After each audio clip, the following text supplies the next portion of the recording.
नमस्कार मंडळी. आपण आज आणलेले आहे बाजारातून शिंगाडे आणि शिंगाडे कसे उकडायचे तर तेच आज मी तुम्हाला या ठिकाणी सांगणार आहे. तर हे फक्त हिवाळ्यामध्ये भेटतात आणि हिवाळ्यामध्ये काय होतं ना, आपण पाणी कमी पितो आणि शरीरामध्ये पाण्याची कमतरता भासू नये म्हणूनच हे शिंगाडे खाल्ले जातात. तर हे कसे उकडायचे तेच मी तुम्हाला आता या ठिकाणी सांगणार आहे. इथे बघा, मी बाजारातून शिंगाडे आणलेले आहे आणि हे 40 रुपये पाव असे मिळालेले. तर हे फक्त नाही का हिवाळ्यातच भेटतात आणि हे म्हणजे पाण्यामध्येच असतात आणि त्याला बघा दोन्ही बाजूने टोकं असतात आणि म्हणूनच काय की ह्याला शिंगाडा असं म्हटलं जातं.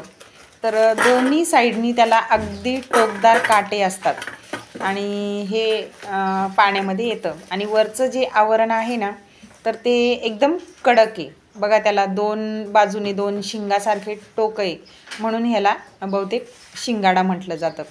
तर हे की नाही उपवासाच्या वेळेला खास करून ह्याला जास्त मागणी असते कारण हे खूप पौष्टिक असतं. तर हे उकडून खातात किंवा ह्याच्या पुऱ्या बनवतात, शिरा बनवतात, खीर बनवतात. तर आज आपण बघणार आहोत ह्याला कसं उकडायचं. तर हे कच्चेसुद्धा खाल्ले जातात आणि उकडूनसुद्धा खाल्ले जातात. तर कच्चे थोडेसे पचायला जड असतात म्हणून आपण ह्याला उकडून खाणार आहोत. म्हणून त्यासाठी काय करायचं आहे, हे पाण्यामध्ये असतं आणि वरतून हे खूप खराब असतं. पूर्ण त्याचं जे काही काळं पाणी निघतं, अगदी 2-4 पाण्याने ह्याला आपल्याला स्वच्छ धुवून घ्यावं लागतं. तर इथं मी पहिलंच पाणी टाकलेले आणि असं बघा व्यवस्थित त्याला चोळून चोळून धुवायचं आहे आणि त्याचं वरचं पूर्ण जो काही काळपटपणा आहे तर तो आपल्याला जेवढं शक्य आहे तर तेवढं आपल्याला काढून टाकायचं आहे. तर इथे मी एका पाण्यामध्येच त्याला पहिले व्यवस्थित चांगलं धुवून घेते आणि नंतर अजून 2 ते 3 पाण्याने त्याला स्वच्छ धुवून घेणार आहोत. तर बघा किती घाण पाणी दिसते. आता हे पाणी आपल्याला ड्रेन करून टाकायचं आहे. तर बघा हे काटे टोचू शकतात म्हणून ह्याला व्यवस्थित आपल्याला हाताळायचं आहे, नाहीतर मग तुमच्या हातांना वगैरे इजा होऊ शकते.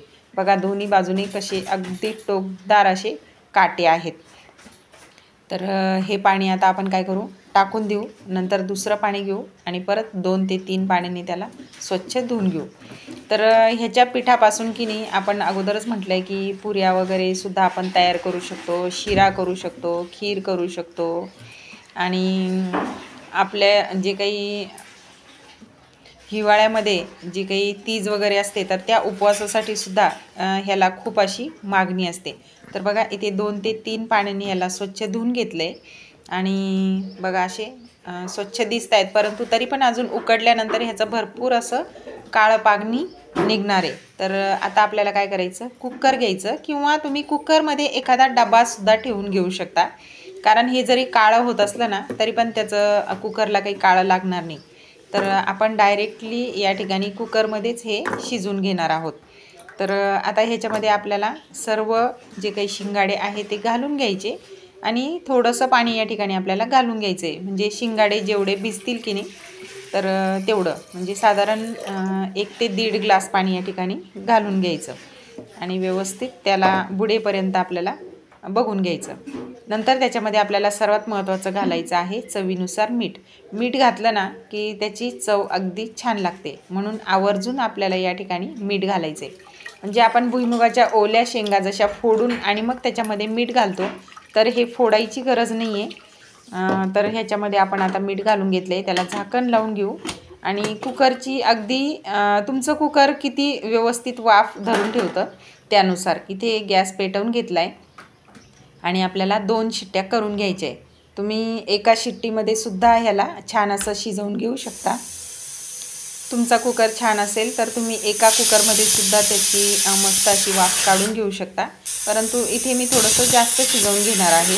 तर 2 शिट्ट्या नंतर मंद गॅसवर 2 ते 3 मिनिट त्याला छान अशी दणकवून वाफ काढून घेणार आहे आणि मग नंतर त्याला आपण बंद करून आणि पूर्ण वाफ जाईपर्यंत कुकर आपण तसाच ठेवू आणि पूर्ण थंड झाल्यानंतरच आपल्याला त्याला उघडायचं आहे.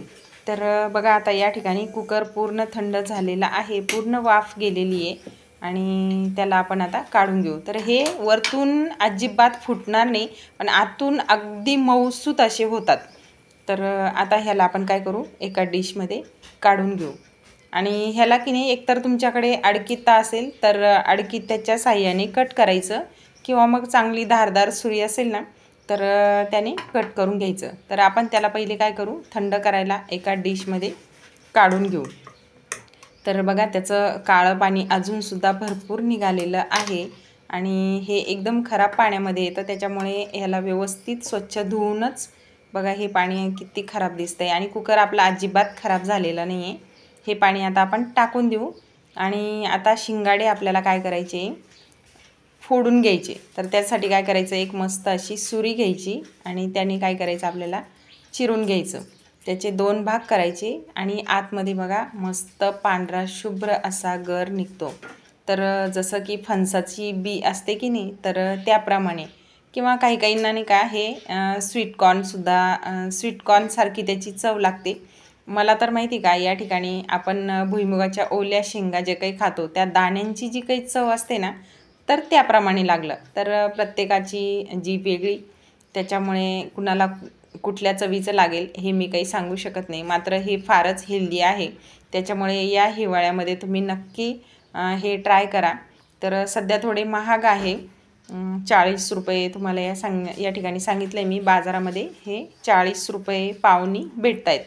तर तुमच्याकडे ह्याचा काय भाव आहे ते सुद्धा आम्हाला कमेंटमध्ये जरूर कळवा. बघा शिंगाडे आतमध्ये मस्त असं पांढरं शुभ्र असतं आणि उकडल्यानंतर ते कसे लागतात तेच मी तुम्हाला या ठिकाणी सांगणार आहे. तर दिसायला बघा मस्त असं पांढरं शुभ्र दिसतं, वरतून काळं आणि आतून पांढरं शुभ्र. तर उकडलं की चवीला खूप छान लागतं आणि त्याच्यामध्ये आपण नाही का मीठ टाकलेले, त्याच्यामध्ये अजून टेस्टी लागतं. तर कसं लागतं तेच मी तुम्हाला या ठिकाणी सांगते. ह्याची चव की नाही, आपल्या जे काही ओल्या शेंगा असतात की नाही भुईमुगाच्या, तर त्या उकडल्यानंतर त्याचे जे काही दाणे लागतात की नाही, तर सेम मला तर त्याच्यासारखी टेस्ट लागली आहे. काही काहींना की नाही असं वाटतं की फणसाचे जे काही मधले गरे असतात की नाही त्याच्यासारखं लागतं. तर प्रत्येकाची जीभ वेगळी, त्याच्यामुळे प्रत्येकाचा अनुभव वेगळा. मला तर हे फार आवडले आणि तुम्हाला सुद्धा असे खायचे असतील तर नक्की उकडा आणि हे शिंगाडे या हिवाळ्यामध्ये नक्की खा. व्हिडिओ आवडल्यास लाईक करायला विसरू नका.